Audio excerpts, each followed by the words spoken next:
I had a roommate in my final year. After the first 2 weeks of staying with him, he pulled out a chair. He said, please sit down. I want to ask you questions. So I sat. He said, every once in a while, I see some white things moving fast in this room. I said, what are those? He said, they are angels, right? I said, yes. I said, yes. He said, when you were praying that day, I felt something. My body was shaking. He said, is that how you feel all the time? So he was interviewing me. And whether it is dramatic like that for you or not, the evidence must show. Evidence of the divine. In some shape or form. Come on, are you with me? These signs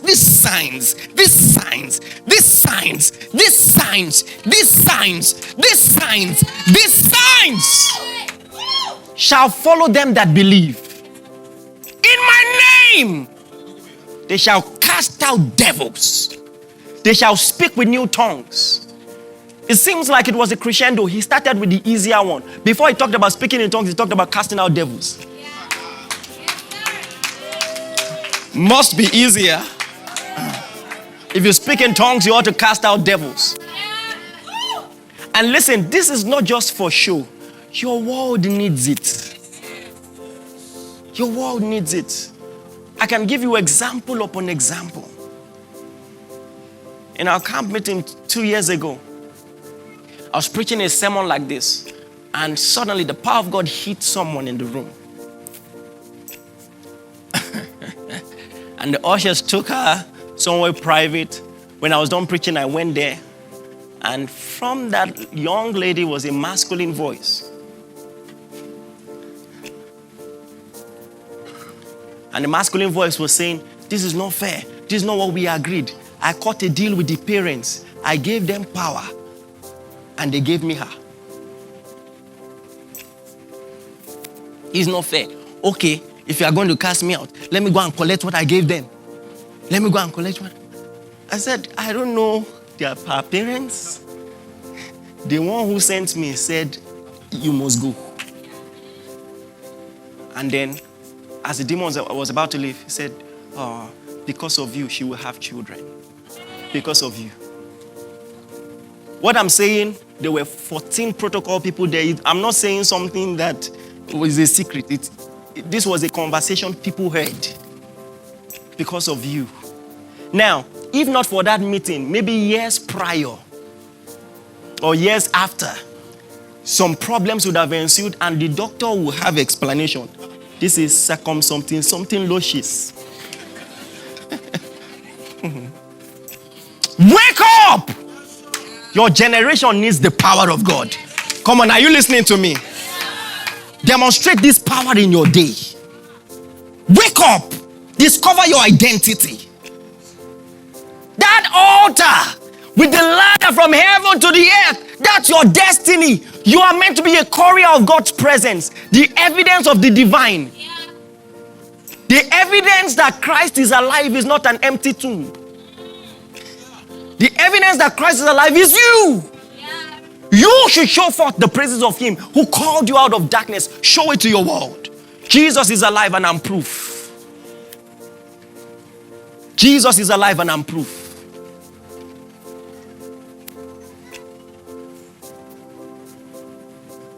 My wife had a lump in her body just before our last camp meeting. I laid hands on her, prayed on it. See, when I can share thousands of testimonies of other people, but when it hits home, it's a different thing. So we went to the hospital. It was confirmed. They referred us to a cancer hospital. So we had 4 days camp meeting. After the camp meeting, we were supposed to go to a cancer hospital.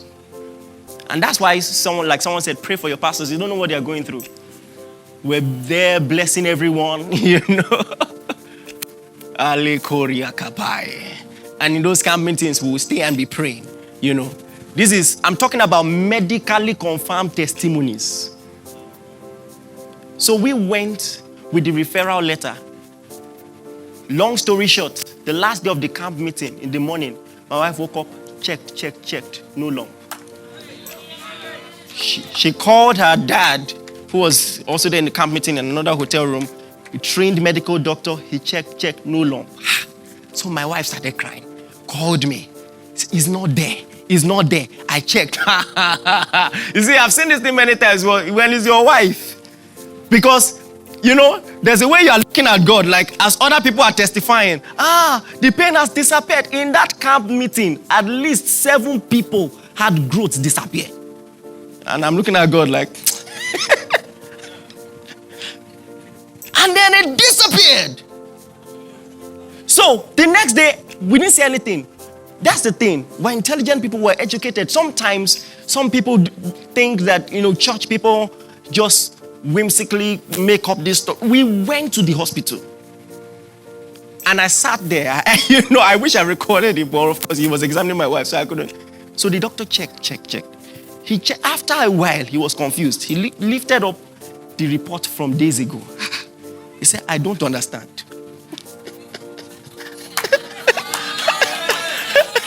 He said, I don't understand. Is this not your wife? I said, yes. So I asked him a question. I said, medically speaking, is this possible? He said, it's not possible. So he said, what happened? I said, well, I'll leave it to you, but we just finished camp meeting yesterday. Then the doctor said, this is a miracle. Hallelujah. Kasomborote lemokoya. Erekolitos embeleton grisute repelokis. That's how the doctor will be amazed when that fibroid disappears. Etelemo kopos varasu sepelia katas. Gunski skaski velekot atriske felet. Dakatung krisepe. Arazuzu ziza. Endoleme nekoria. I remember a lady it happened to. I'm just saying this for the benefit of someone here. Just give me a few minutes, okay? A miracle is happening here. I laid hands on the lady. She had fibroid the size of a cup. So because of that fibroid, they hastened their marriage plans. And then they put their honeymoon in India so that after honeymoon, they go for operation. But before, just like 1 week before the wedding, they came for this camp meeting. I laid hands on her, and she went for routine check in the same hospital. The doctor checked. She said, I can't see anything. So she was even irritated. She was not a person of high faith. And said, what do you mean you can't see anything? The doctor said, are you trying to teach me my job? Turned the monitor, and she looked at it, nothing. And what was supposed to be a medical trip turned to pure honeymoon. I prophesy in the name of Jesus, you will spend your money on better things. In the name of Jesus. For that couple that has been waiting for a miracle, I prophesy as one sent of God and anointed. Kasuria kapai kundere kapate. Enkonsu peleri kitalia. Razuzus and Dakatoriki talundere menons kefai. Receive your testimony now. In the mighty name of Jesus.